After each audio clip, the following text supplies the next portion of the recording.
प्रव्रजाक आचार्य अष्टत्रष्ट श्री श्रीमद अभय चरण भक्ति विरंत स्वामी प्रभुपाद की अनंत कोटि वैष्णव वृंद की नाम आचार्य श्री हरिदास ठाकुर की प्रेम से कहो श्री कृष्ण चैतन्य प्रभु नित्यानंद श्री अद्वैत गदाधर श्रीवास आदि गौर भक्त वृंद की श्री श्री राधा कृष्ण गौप गोपीनाथ राधा कुंड श्याम कुंद गिरि गोवर्धन की वृंदावन धाम की मायापुर धाम की गंगामयी की यमुनामयी की तुलसी देवी की भक्ति देवी की समावेत भक्त वृंद की जय निताय गौर परमानंद.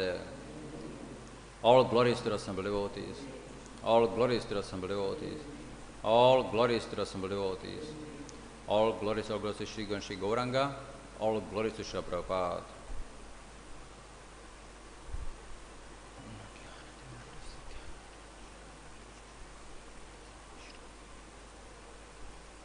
Om Namo Bhagavate Vasudevaya.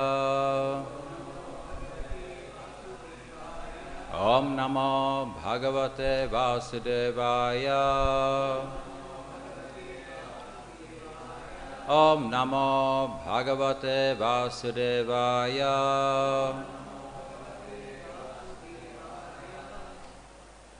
Hare Krishna. So today is the very auspicious day of Gundicha Marjanam. So it is a very important event, and since in Chaitanya Charitamrita the whole chapter is dedicated just to the Gundicha Marjanam, so then we will read from Chaitanya Charitamrita and then see how much time we have after.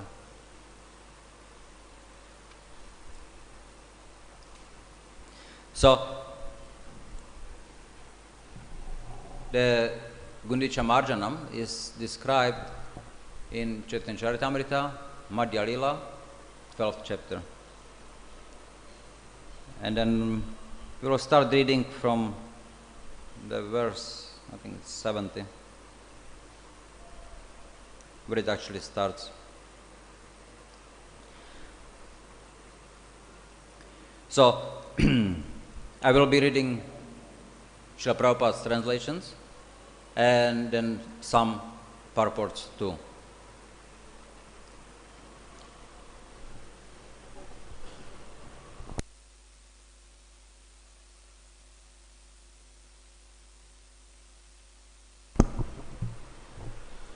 So reading Chaitanya Charitamrita Madhya, chapter 12, text 70 onwards.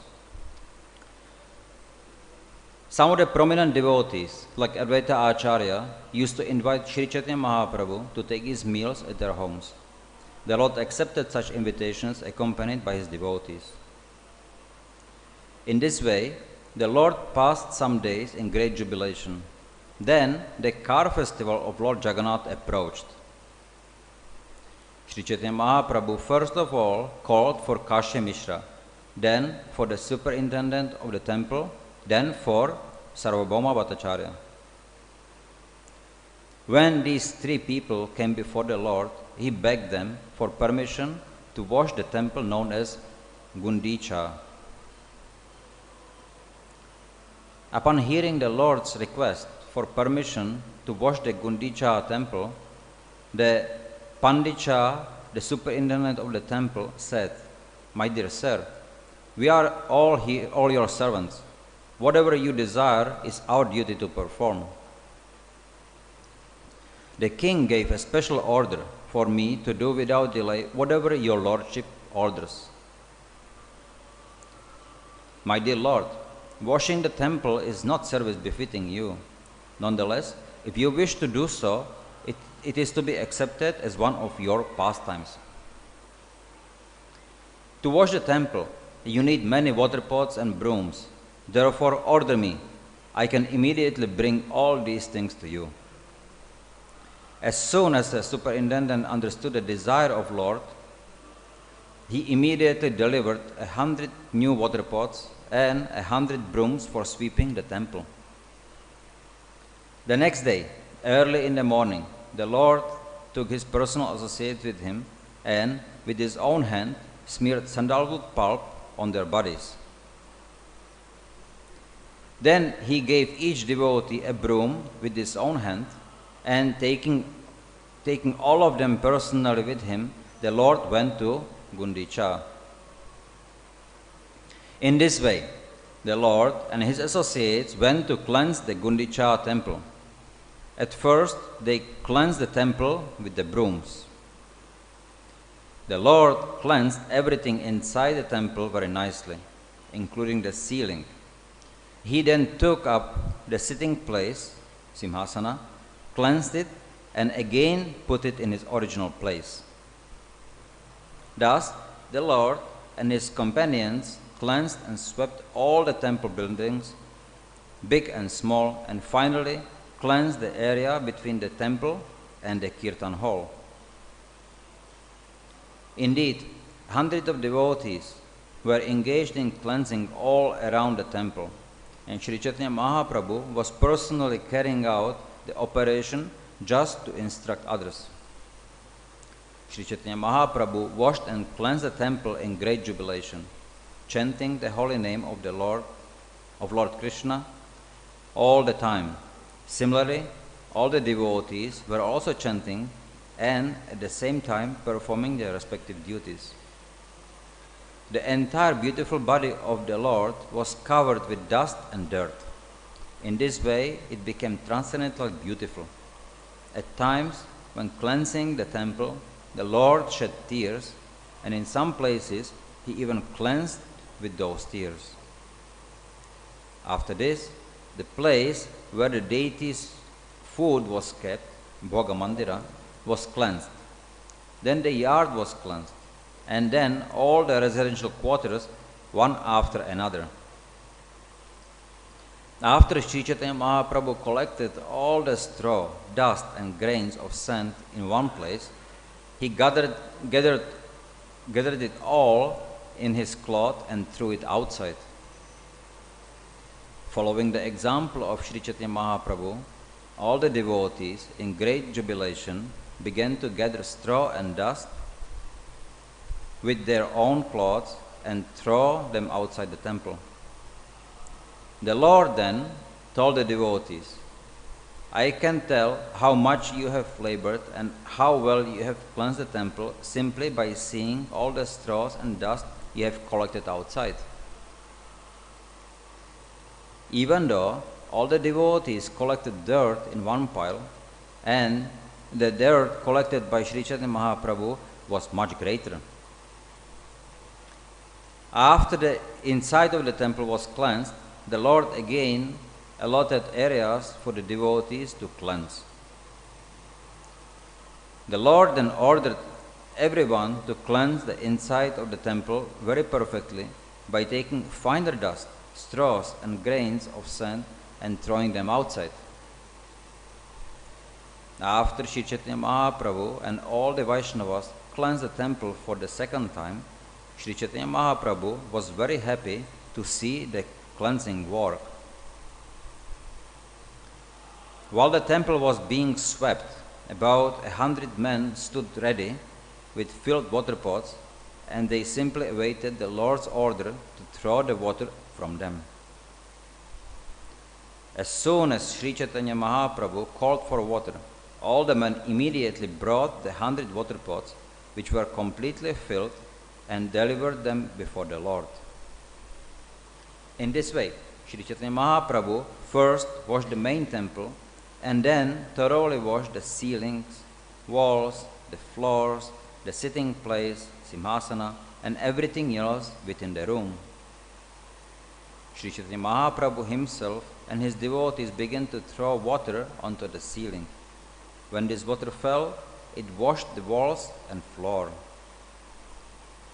Then Sri Chaitanya Mahaprabhu began to wash the sitting place of Lord Jagannath with his own hands, and all the devotees began to bring water to the Lord. All the devotees within the temple began to wash. Each one had a broom in his hand, and in this way they cleansed the temple of the Lord. Someone brought water to pour into the hands of Sri Chaitanya Mahaprabhu. and someone poured water on his lotus feet. The water that fell from the lotus feet of Sri Chaitanya Mahaprabhu was drunk by someone who hid himself. Someone else begged for that water, and another person was giving that water in charity. After the room was washed, the water was let out through an outlet, and it then flowed and filled the yard outside. The Lord mopped the rooms with his own clothes, and he polished the throne with them also. In this way, all the rooms were cleansed with 100 water pots. After the rooms had been cleansed, the minds of the devotees were as clean as the rooms. When the temple was cleansed, it was purified, cool, and pleasing, just as if the Lord's own pure mind has appeared. Since hundreds of men were engaged in bringing water from the lake, there was no place to stand on the banks. Consequently, someone began to draw water from a well. Hundreds of devotees brought water in the pots, and hundreds took the empty pots away to fill them up again. With the exception of Nityananda Prabhu, Advaita Acharya, Swarup Damodar, Brahmananda Bharati, and Paramananda Puri, everyone was engaged in filling the water pots and bringing them there. Many of the water pots were broken when people collided with one another, and hundreds of men had to bring new water pots to fill. Some people were filling the pots, and others were washing the rooms, but everyone was engaged in chanting the holy name of Krishna and Hari. One person begged for water pot by chanting the holy names, Krishna, Krishna, and another delivered a pot while chanting, Krishna, Krishna. Whenever anyone had to speak, he did so by uttering the holy name of Krishna. Consequently, the holy name of Krishna became an indication for everyone who wanted something. As Sri Chaitanya Mahaprabhu was vibrating the holy name of Krishna in ecstatic love, he himself was performing the work of hundreds of men. It appeared as though Sri Chaitanya Mahaprabhu was cleansing and washing with 100 hands. He approached every devotee just to teach him how to work. When he saw someone doing nicely, the Lord praised him. But if he saw that someone was not working to his satisfaction, he immediately chastised that person, not bearing him any grudge. The Lord would say, "You have done well. Please teach this to others so that they may act in the same way." As soon as they heard Sri Chaitanya Mahaprabhu say this, everyone became ashamed. Thus the devotees began to work with great attention. Anyway, just to this, it's Srila Prabhupada also used that technique. It's the chastisement basically would be, you know it well, so please teach others. And how to teach others? You do your best.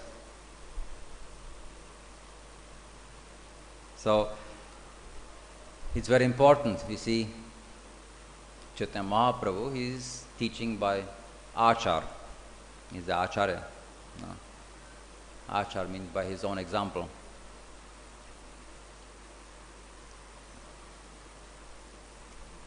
And everybody understood. So when they heard Chaitanya Mahaprabhu, immediately they started to work with more sincerity, seriousness. So that was very, very natural.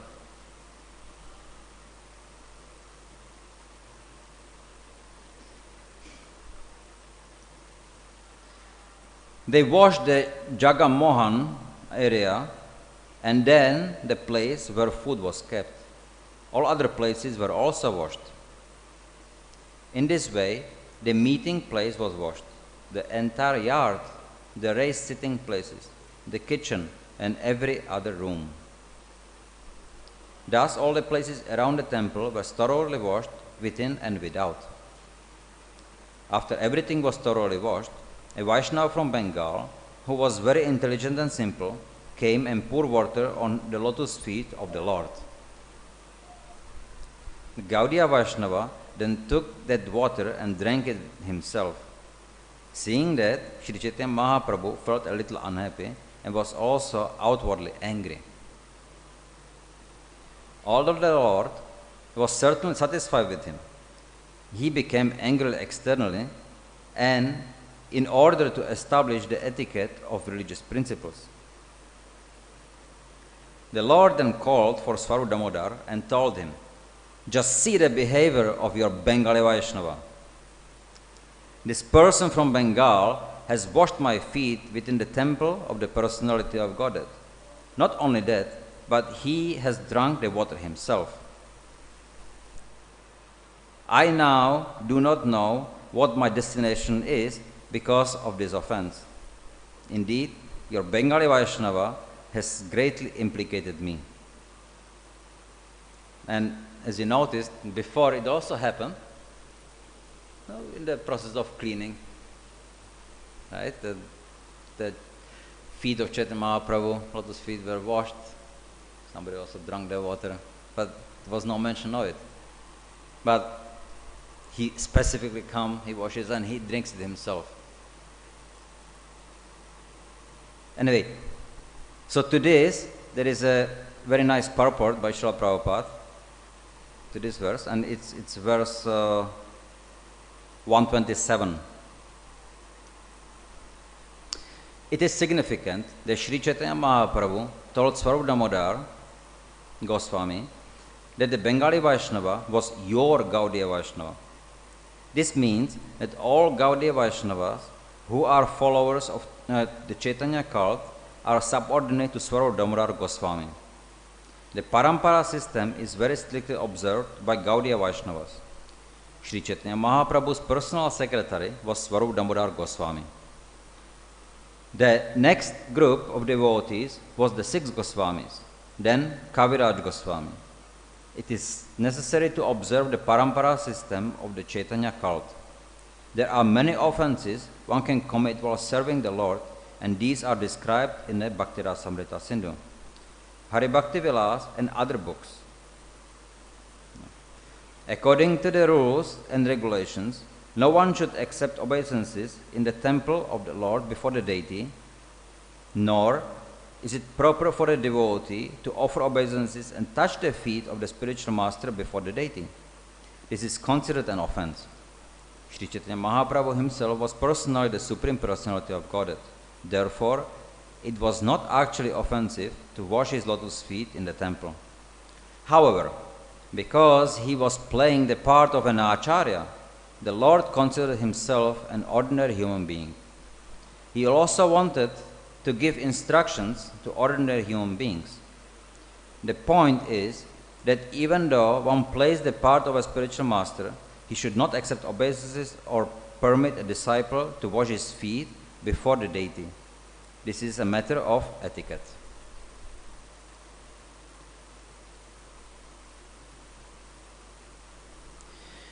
Okay, so let's continue reading. So,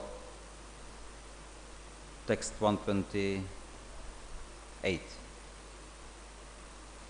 Yes.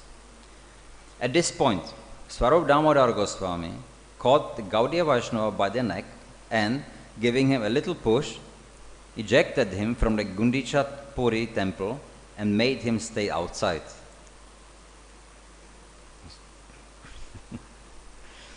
After Swarup Damodar Goswami returned within the temple, he requested Sri Chaitanya Mahaprabhu to excuse that innocent person. After this incident, Sri Chaitanya Mahaprabhu was very satisfied. He then asked all of the devotees to sit down in 2 lines on both sides. The Lord then personally sat down in the middle and picked up all kinds of straw, grains, and sand and dirty things.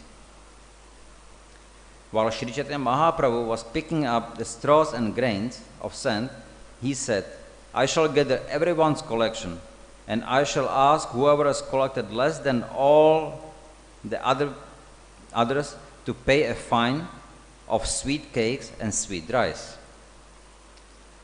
So transcendental competition, yeah? In this way, all the quarters of the Gundicha temple were completely cleansed and cleared. All quarters were cool and spotless, like one's cleansed and pacified mind. When the water from the different rooms were finally let out through the halls, it appeared as if new rivers were rushing out to meet the waters of the ocean. Outside the gateway of the temple, all the roads were also cleansed, and no one could tell exactly how this was done.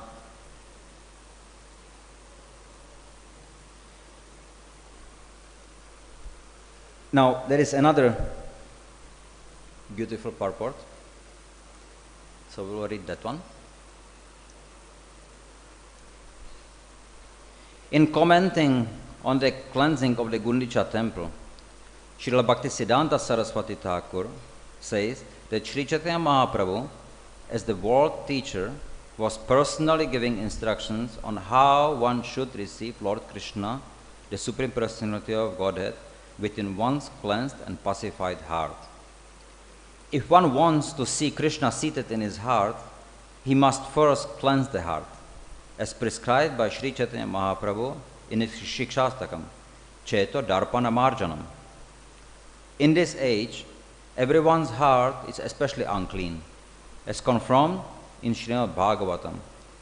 Hridayantak stohya abhadrane. To wash away all dirty things accumulated within the heart, Sri Chaitanya Mahaprabhu advised everyone to chant the Hare Krishna mantra. The first result will be that the heart is cleansed, Cheto Darpana Marjanam.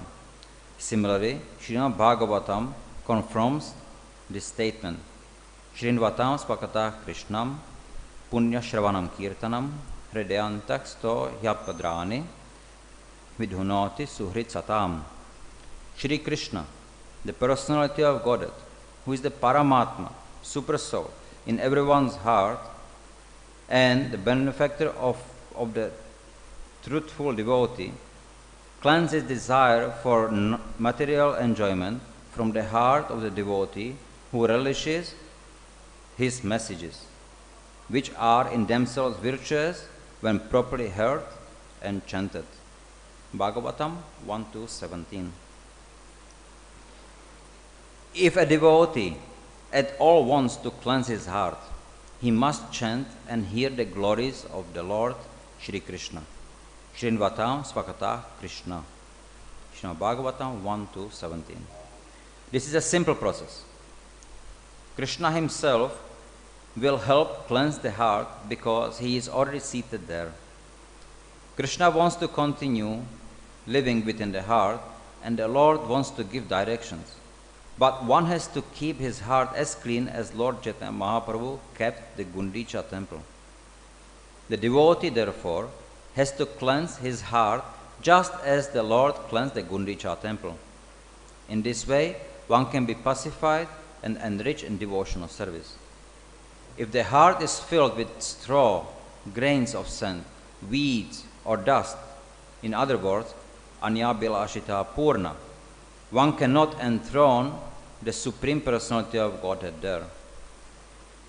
The heart must be cleansed of all material motives brought about through fruitive work, speculative knowledge, the mystic yoga system, and so many other forms of so-called meditation.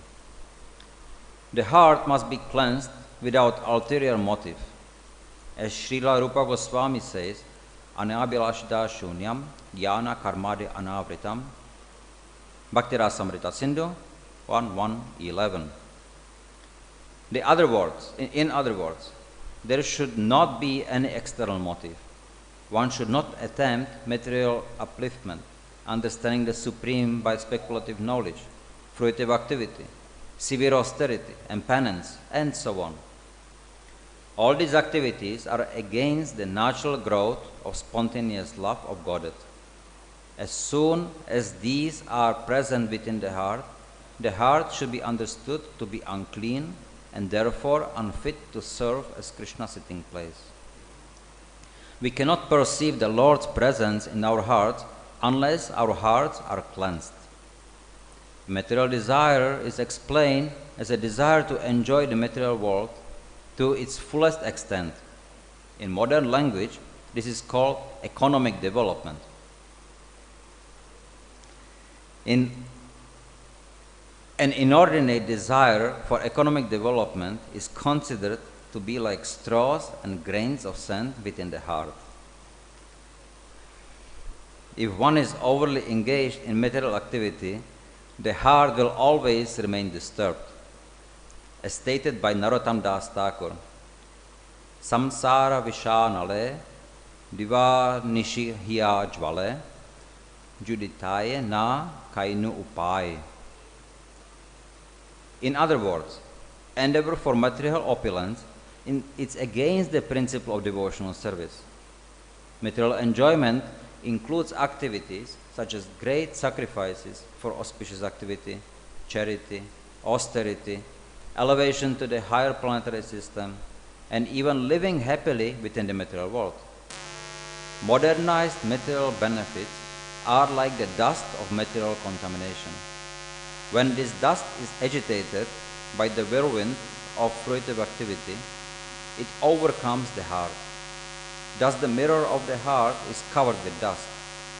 There are many desires to perform auspicious and inauspicious activities, but people do not know how life after life they are keeping their heart unclean. One who cannot give up the desire for fruitive activity is understood to be covered by the dust of material contamination.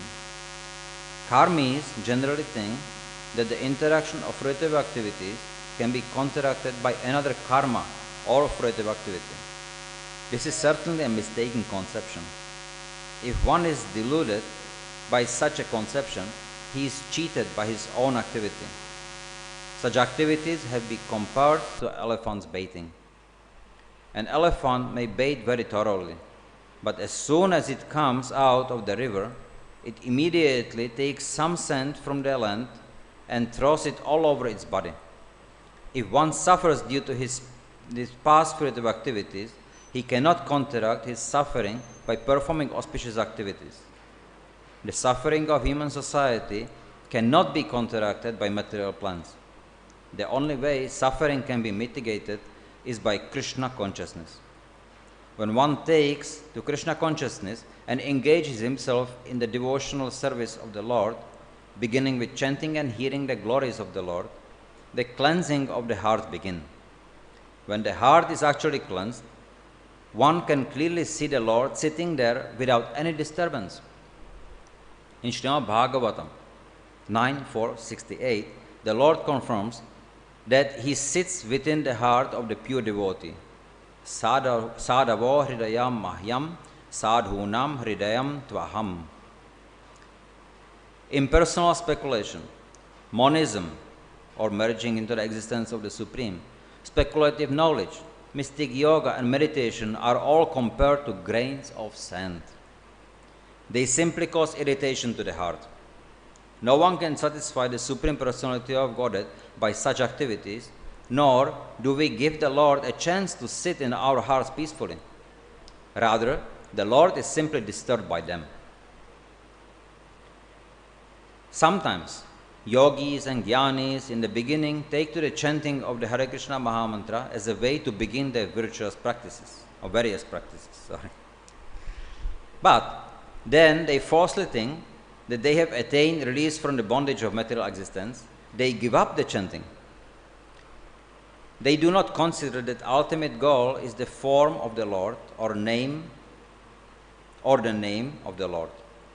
Such unfortunate creatures are never favored by the Supreme Personality of Godhead, for they do not know what devotional service is. Lord Krishna describes them in the Bhagavad Gita in this way.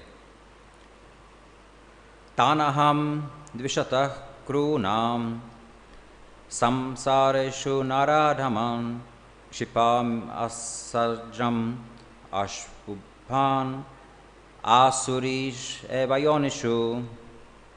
Those who are envious and mischievous, who are the lowest among men, I perpetually cast into the ocean of material existence, into various demonic species of life.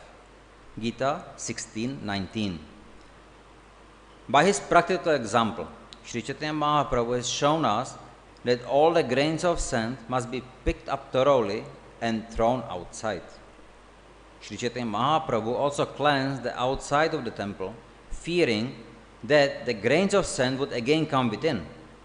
In this connection, Srila Bhaktisiddhanta Saraswati Thakur explains that even though one may become free from the desire for fruitive activity, sometimes the subtle desire for fruitive activity again comes into being within the heart. One often thinks of conducting business to improve devotional activity, but the contamination is so strong that it may later develop into misunderstanding, described as kutinati, or fault finding. And pratisthasha, the desire for name and fame and for high position. Jiva himsa, envy of other living entities. Nishidachara, accepting things forbidden in the Shastra. Kama, desire for material gain. And puja, hankering for popularity. The word kutinati means duplicity. As an example of pratisthasha, one may attempt to imitate Sri Haridas Thakur by living in a solitary place. One's real desire may be for name and fame. In other words, one thinks that fools will accept one to be as good as Haridas Thakur just because one lives in a solitary place. These are all material desires. A neophyte devotee is certain to be attacked by other material desires as well, namely desires for woman and money. In this way, the heart is again filled with dirty things and becomes harder and harder, like that of materialist. Gradually, one desires to become a repeated devotee of an avatar, incarnation. The word jiva himsa, envy of other living entities, actually means stopping the preaching of Krishna consciousness. Preaching work is described as paropakara, welfare activity for others. Those who are ignorant of the benefits of devotional service must be educated by preaching. If one stops preaching and simply sits down in solitary place, he is engaging in material activity. If one desires to make a compromise with the Mayavadis, he is also engaged in material activity. A devotee should never make compromises with non-devotees. By acting as a professional guru, mystic yogi, or miracle man, one may cheat and bluff the general public and gain fame as a wonderful mystic, but all this is considered to be dust, straw and grain of sand within the heart. In addition, one should follow the regulative principles and not desire illicit sex, gambling, intoxicants, and meat. To give us practical instructions, Lord Sri Chaitanya Mahaprabhu cleansed the temple twice. His second cleansing was more thorough. The idea was to throw away the stumbling blocks on the path of devotional service. He cleansed the temple with firm conviction, as is evident from his using his own personal garments for cleaning. Sri Chaitanya Mahaprabhu wanted to see personally that the temple was thoroughly cleansed to the standard of clean marble. Clean marble gives a cooling effect. Devotional service means attaining peace from all disturbances caused by the material contamination. In other words, it is the process by which the mind is cooled. The mind can be peaceful and thoroughly cleansed when one no longer desires anything but devotional service. Even though all dirty things may be cleansed away, sometimes subtle desires remain in the mind for impersonalism, monism, success, and 4 principles of religious activity: dharma, artha, kama, and moksha. All these are like spots on clean cloth. Sri Chaitanya Mahaprabhu also wanted to cleanse all this away. By his practical activity, Sri Chaitanya Mahaprabhu informed us that how to cleanse our hearts. Once the heart is clean, we should invite Lord Shri Krishna to sit down, and we should observe the festival by distributing prasadam and chanting the Hare Krishna Mahamantra.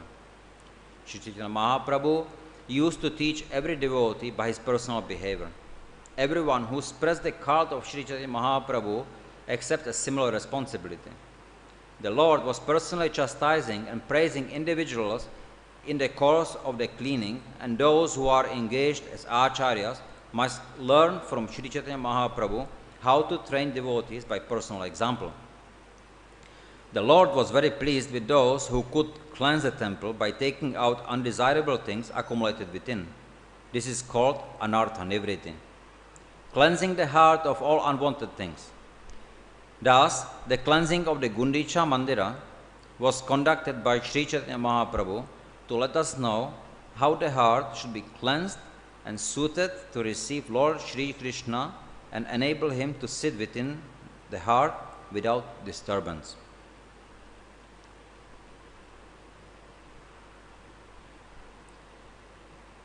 A few more verses. So, continue again reading the translation. Text 136. Sri Chaitanya Mahaprabhu also cleansed the Nrsimha temple inside and outside. Finally, he rested a few minutes and then began dancing. All around Sri Chaitanya Mahaprabhu, all the devotees performed congregational chanting. The Lord, just like a mad lion, danced in the middle. As usual, when Chaitanya Mahaprabhu danced, there were perspiration, trembling, fading, tears, jubilation, and roaring. Indeed, the tears from his eyes washed his body and those before him. In this way, Sri Chaitanya Mahaprabhu washed the bodies of all the devotees with the tears from his eyes. The tears poured like the rains in the month of Shravana. The sky was filled with the great and loud chanting of Sankirtana, and the earth shook from the jumping and dancing of Lord Chaitanya Mahaprabhu. Sri Chaitanya Mahaprabhu always liked the loud chanting of Swarup Damodar. Therefore, when Swarup Damodar sang, Sri Chaitanya Mahaprabhu danced and jumped high in jubilation. The Lord thus chanted and danced for some time. Finally, understanding the circumstances, he stopped. Sri Chaitanya Mahaprabhu then ordered Sri Gopal, the son of Advaita Acharya, to dance. While dancing an ecstatic laugh, Sri Gopal fainted and fell to the ground unconscious. When Sri Gopal fainted, Advaita Acharya hastily took him upon his lap.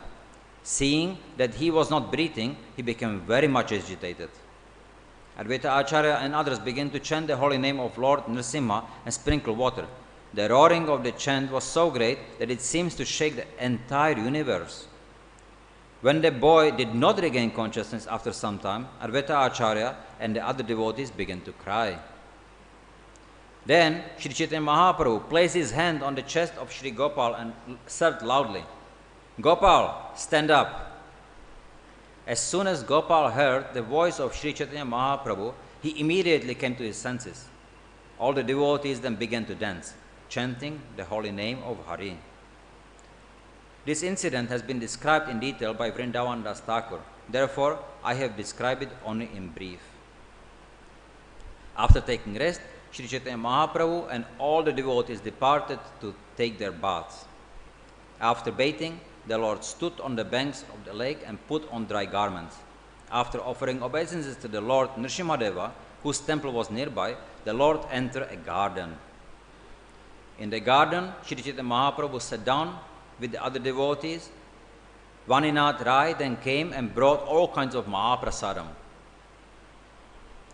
Kashi Mishra and Tulsi, the superintendent of the temple, brought as much prasadam as 500 men could eat. Seeing the large quantity of prasadam, which consisted of rice, cake, sweet rice, and a variety of vegetable, Sri Chaitanya Mahaprabhu was very satisfied. Among the devotees present with Sri Chaitanya Mahaprabhu were Paramananda Puri, Brahmananda Bharati, Advaita Acharya, and Nityananda Prabhu. Acharya Ratna, Acharya Nidhi, Shrivas Thakur, Gadadhar Pandit, Shankara, Nandaracharya, Raghava Pandit, and Vakreshwar were also present. Receiving the permission of the Lord, Sarvabhauma Bhattacharya sat down. Sri Chaitanya Mahaprabhu and all his devotees sat on raised wooden seats. In this way, all the devotees sat down to take their lunch in consecutive lines, one besides the other. Sri Chaitanya Mahaprabhu was repeatedly calling, Haridas, Haridas, and at that time Haridas, standing at a distance, spoke as follows. Haridas Thakur said, let Lord Sri Chaitanya Mahaprabhu take his lunch with the devotees. Since I am abominable, I cannot sit down among you. Govinda will give me prasadam later, outside the door. Understanding his mind, Sri Chaitanya Mahaprabhu did not call him again. So Damodar Goswami, Jagannananda, Damodar Pandit, Kashishwar, Gopinath, Vaninath, and Shankara distributed prasadam, and the devotees chanted the holy names at intervals. Hare Krishna. So many beautiful points. We can see how the Gundicha Marjanam pastime actually is very important. Starting with the cleaning the big dirt, right? And then get into the smaller one. Same like the anarthas. We talked about anarthas quite a few times already. So, and that the indication, as Srila Prabhupada said, that Chaitanya Mahaprabhu himself would take it out. That means he decides, he wants to. So for us to learn from it is that there is always opportunity to cleanse our heart. The Chaturdarpana Marjana can happen anytime. Chanting of the holy name, devotional service. We are residing in the Dham. Tomorrow Rathayatra, today Gundicha Marjana. Anytime. Taking prasadam. But the question really comes, do we want to? And it's not the external, yes, of course I want. But it's the inner desire. Or are we still too attached to our anarthas? That's the problem. So, the throwing the dirt, that's the desire, I don't want it anymore. I'm not attached to it. So maybe can try today. Can try to develop the desire. I'm not attached to the dirt. I'm not attached to the anarthas. And actually, I want to purify my anarthas from my heart so that I can invite the Lord. And again, as Srila Prabhupada points out very nicely, when we keep the dirt in the heart and try to invite the Lord, maybe out of compassion, he may come, but is he going to be comfortable? He is not. He is going to be disturbed because of our heart, of our dirt in the heart. So, since Lord is so compassionate to us, then let's do it also like some service for Him. Let's clean the temple, let's clean the heart such a way so then Jagannath doesn't have to come into a dirty place and the Lord doesn't have to come into the dirty heart feeling uncomfortable. So that's something which we can learn, all of us can learn from this pastime. And after that, of course, after the cleaning and taking bath, and again elaborate prasadam, right? So that should also be. So yeah, I don't know actually exactly what the arrangement for the Gundicha Marjanam is in the temple, but you can also do the same at your house. You have temple there.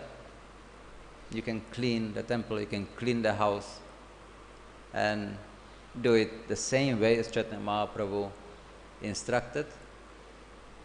And then that way, then you can come to the point of anartha and everything.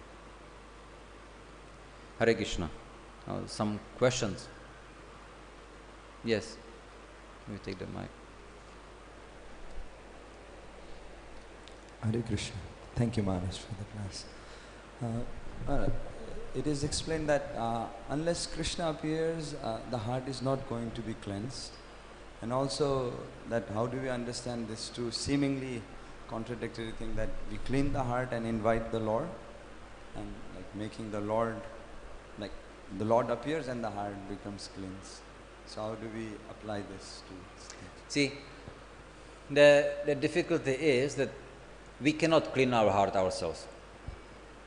Okay? We are not in control. We cannot do that.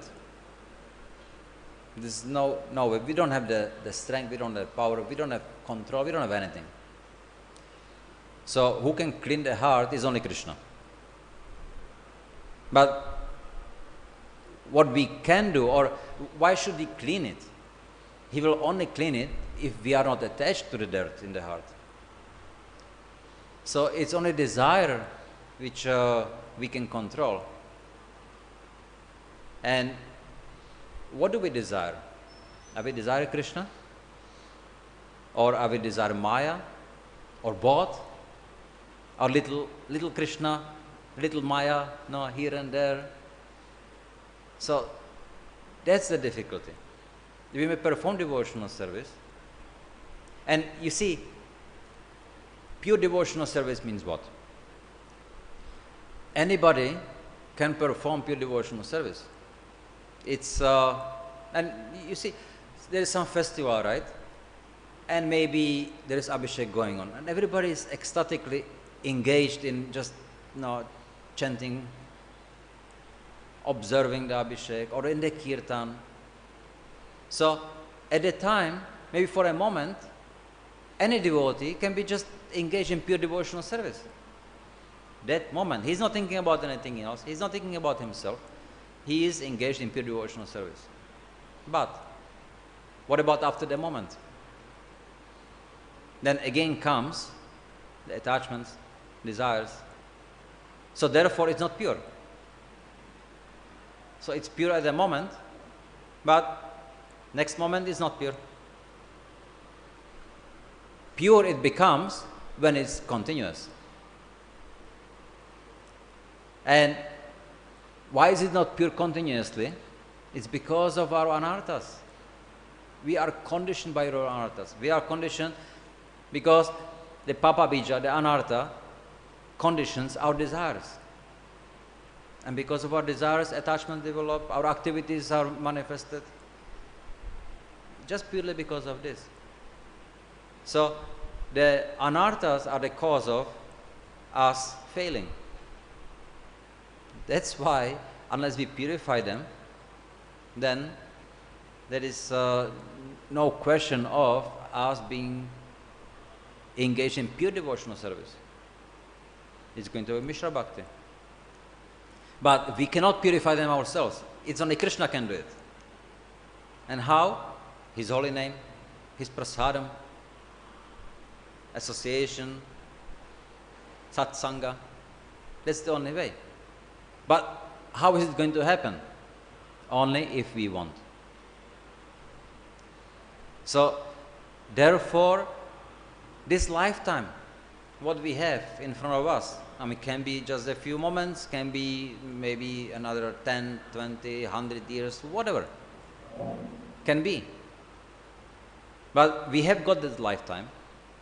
And in this lifetime, then we should work on our desire. let's develop the pure desire for that. I don't want to be engaged in Maya. I just want to be engaged in loving, devotional service, bhakti to the Lord. Whatever condition it may be, okay, but that's up to the Lord, not me. I want to be engaged in His service. And then the Lord can purify the heart of the devotee in a moment, because no attachment. But if there is attachment, then we have our free will. We want to be attached to it. And the Lord, He doesn't want to go against our will. That's why that we may be externally saying, yeah, I want to be purified, I want to be pure devotee. But I want to still maintain my little attachments, little nonsense here and there. I'm attached to it. That means we are not ready for it. So the Lord, He will keep those attachments. He may even give more. Go, enjoy. Because He knows it's not a big deal. It just takes maybe a little extra time, even if it takes a few extra lifetimes. For Him it's nothing. But He wants that the devotee, by his own desire, he decides, I don't want it anymore, I want only the Lord. That's what He's waiting for. He's not going to decide for us. He will lead us to it, but He's waiting for us to decide. So when we decide, and just one chanting of the holy name can purify the whole universe. It's there. So that's what we should be working on, our desires. Hare Krishna. Maybe just one more. Hare Krishna. Maharaj, Dandavat Pranam. Maharaj, today happy Gundicha cleansing day.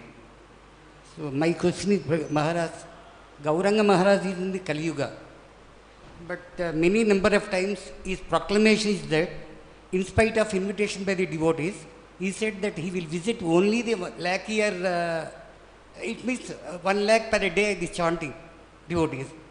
Is it possible in this Kali Yuga 1 lakh chanting in the, by human being? Because 24 into 16 to 60, about 85,000 seconds will be there. Then how 1 lakh we will fulfill that? In case if any devotee wish to go to that extent, that 1 lakh. See, chanting is possible. There are Babajis and they are chanting 2 lakhs. Some even go for 3 lakhs daily. So it's doable. Srila Prabhupada, he wanted us as the preaching movement to be very much engaged in preaching, right? So, and he saw how difficult for the Westerners especially is to sit down and chant continuously 1 lakh of rounds. So Srila Prabhupada as an Acharya, then he said, okay, minimum 16 rounds, but instead of the 48 rounds, which must be still chanted, you can perform other devotional activities, preaching activities. So Goshtanandis do this. Bhajanandis, they may be chanting lakhs of rounds. But for the Goshtanandis, then the minimum is 16, and everything else must be engaged in the same period, with the same intensity, with the same consciousness on devotional activities. So it's not that I finish 16 and for the rest of the day just do nonsense. That's not devotional service. So 16 rounds, okay, chant on the japa, and the rest of the 48 rounds of japa, you do devotional activities, and you can always, at any moment, without any stoppage, you can chant the holy name in your mind. So whatever you do, you can chant loud or quietly, we can always be engaged in chanting. And if you want to, you will always find a way how to do it. But if it's a Kanishtadikari and he, oh yeah, I just fulfilled my desire, I fulfilled my duty, 16 rounds, okay, now put it away, and then for the rest of the time I don't want to touch it, that's not the ideal way. But as he continues chanting, he will also get purified. So the desire will come. And he may, if he is maybe not physically engaged much in the preaching activities, then he just chants 1 lakh of rounds. But every devotee should be chanting 1 lakh. So either on the japa, on the beads, or chants 16 on the beads minimum and 48 by doing devotional activities. Maharaj, मेरा doubt, how much, suppose if you say Hare Krishna, Krishna Krishna, Hare Hare, Hare Rama, Rama Rama, Hare, it takes minimum 15 seconds for each round. See, one thing, as you get more focused on your chanting, then your chanting may become also faster. You may not even notice it. You are very much focused on the chanting, and therefore, because of the one-pointed focus, then your speed also may increase. Not artificially, but it will naturally. So it depends on how focused you are. If you are not focused and you are disturbed, then 1 round can take half an hour. Sleeping. No, it takes half an hour for 1 round. So that's the fact. So as you are becoming more focused, that way, then your speed may increase, and you may be able to chant. Hare Krishna. Jai Grantara Srimad Bhagavatam ki, Shri Prabhupada ki, Jai Nitai Gaur Pramananda.